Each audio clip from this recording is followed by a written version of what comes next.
नमस्कार। 1 करोड़ रुपए, वो भी सिर्फ 1 साल में। सुनने में ही मतलब कितना बड़ा लगता है ना। हाँ बिल्कुल। आज हम एक ऐसी ही किताब 365 दिनों में 1 करोड़ की रिव्यू पर थोड़ी गहराई से बात कर रहे हैं। जी। ये किताब बेसिकली सेल्फ हेल्प और फाइनेंस वाली कैटेगरी में आती है। और इसका टारगेट कौन है? वो लोग जो अपना बिजनेस शुरू करना चाहते हैं, या फ्रीलांसर है, या फिर अपने करियर में तेजी से आगे बढ़ना चाहते हैं। सही कहा। और जैसा नाम है 365 दिनों में 1 करोड़, किताब का मकसद भी उतना ही बड़ा है। प्रैक्टिकल सोच और सही पैसों की स्ट्रेटजी से 1 साल में 1 करोड़ रुपए कमाने में मदद करना। अच्छा। और आज जो भी हम बात करेंगे वो हमें मिले इसी किताब के एक रिव्यू पर आधारित है। तो देखते हैं ये रिव्यू इस बड़े लक्ष्य को कैसे देखता है, क्या कहता है इसके बारे में। हाँ, तो चलिए समझते हैं। रिव्यू के हिसाब से मुझे जो सबसे पहली बात इंटरेस्टिंग लगी वो ये कि किताब इस 1 करोड़ रुपए के बड़े, शायद थोड़ा डराने वाले लक्ष्य को छोटे छोटे हिस्सों में तोड़ देती है। अच्छा, जैसे कि रोज का टारगेट बना लो करीब 9,000 रुपए कमाने का, या फिर महीने का टारगेट लगभग 2,74,000 रुपए। इससे वो पहाड़ जैसा लक्ष्य थोड़ा मैनेजेबल लगने लगता है, करने लायक। ये तो स्मार्ट तरीका है। मतलब बड़े गोल को छोटे स्टेप्स में बांटना। हाँ।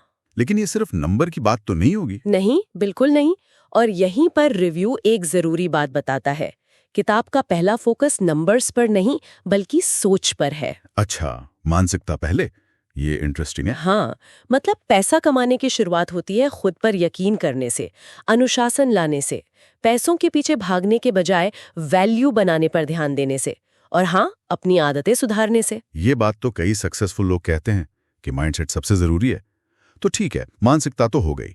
उसके बाद रिव्यू कमाई के तरीकों के बारे में क्या कहता है? हाँ, तो सोच के बाद आते हैं स्किल्स। रिव्यू कहता है कि किताब हाई इनकम स्किल्स, यानी ऐसे हुनर सीखने पर जोर देती है जिनसे अच्छी कमाई हो सके। जैसे कि कौन से स्किल्स? जैसे कॉपी राइटिंग है, डिजिटल मार्केटिंग है, निवेश करना, फ्रीलांसिंग या फिर ट्रेडिंग। किताब में इन स्किल्स से कमाने के सुझाव हैं। ओके।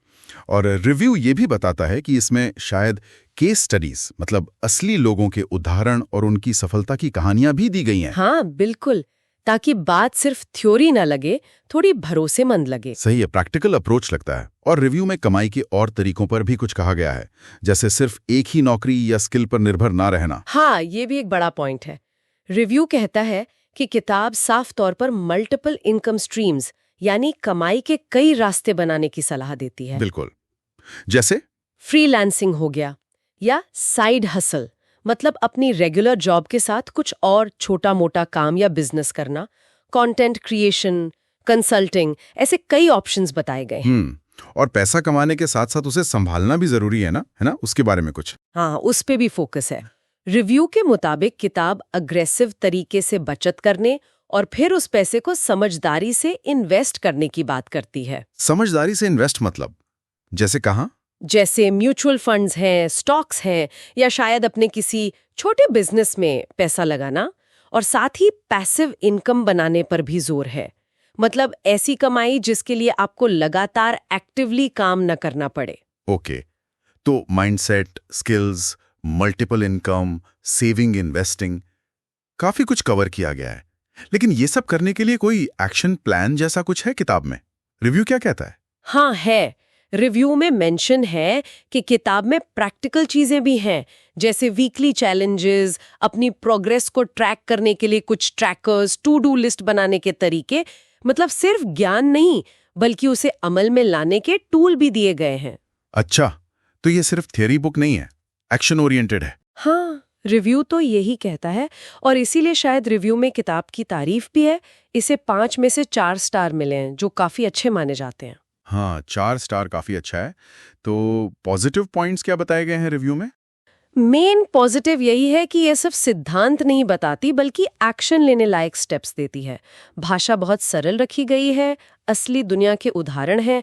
तो अगर कोई फाइनेंस की दुनिया में नया है, बिगिनर है, उसके लिए ये बहुत अच्छी हो सकती है। और ये कमाई और निवेश दोनों पर फोकस करती है, राइट? हाँ बिल्कुल, ये भी एक प्लस पॉइंट बताया गया है रिव्यू में। ठीक है, लेकिन वो 1 स्टार कटा कहाँ? मतलब रिव्यू में कुछ कमियां या नेगेटिव पॉइंट्स भी तो बताए होंगे। हाँ, बताए हैं। रिव्यू ये भी साफ करता है कि ये जो 1 करोड़ का लक्ष्य है, ये कुछ लोगों को थोड़ा ज्यादा ही आशावादी मतलब ओवर ऑप्टिमिस्टिक लग सकता है। ये तो हो सकता है। 1 साल में 1 करोड़ रुपए सबके लिए शायद मुमकिन ना हो। बिल्कुल। और रिव्यू ये भी कहता है कि ये किताब उन लोगों के लिए नहीं है जो कोई गेट रिच क्विक स्कीम ढूंढ रहे हैं, मतलब रातों रात अमीर बनने का सपना देख रहे हैं। सही बात है, मेहनत तो करनी पड़ेगी। और क्या कमी बताई है? एक और बात यह है कि अगर कोई पहले से ही फाइनेंस या निवेश के बारे में काफी जानता है, एक्सपीरियंस्ड है, तो शायद उसे इसमें बहुत ज्यादा गहरी या कोई नई टेक्निकल इन्वेस्टमेंट एडवाइस ना मिले। ये थोड़ा बेसिक लेवल पर हो सकती है। अच्छा, तो मतलब ये अनुभवी निवेशकों के लिए शायद उतनी फायदेमंद ना हो। यहीं पर वह सवाल उठता है, क्या ये स्ट्रैटेजी वाकई सबके लिए काम कर सकती है? हाँ, ये एक वाजिब सवाल है। तो कुल मिलाकर इस रिव्यू का निचोड़ क्या निकलता है, इसका फाइनल टेक क्या है? तो देखिए, रिव्यू के हिसाब से निचोड़ ये है कि ये किताब मोटिवेटिंग है, प्रैक्टिकल है और उन लोगों के लिए काफी उपयोगी हो सकती है जो वाकई कमिटेड हैं और कम समय में अपनी इनकम और अपनी सोच दोनों में एक बड़ा बदलाव लाना चाहते हैं। लेकिन ये कोई जादू की छड़ी नहीं है। बिल्कुल नहीं।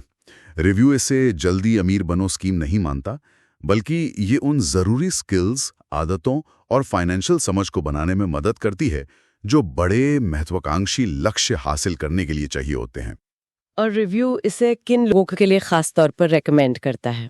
रिव्यू इसे खास तौर पर युवा प्रोफेशनल्स, कॉलेज स्टूडेंट्स, फ्रीलांसरों या उन लोगों के लिए सुझाता है जो अपना करियर पाथ बदल रहे हैं या अभी अपनी फाइनेंशियल जर्नी शुरू कर रहे हैं। समझ गए। तो ये थी 365 दिनों में 1 करोड़ किताब की समीक्षा पर हमारी चर्चा।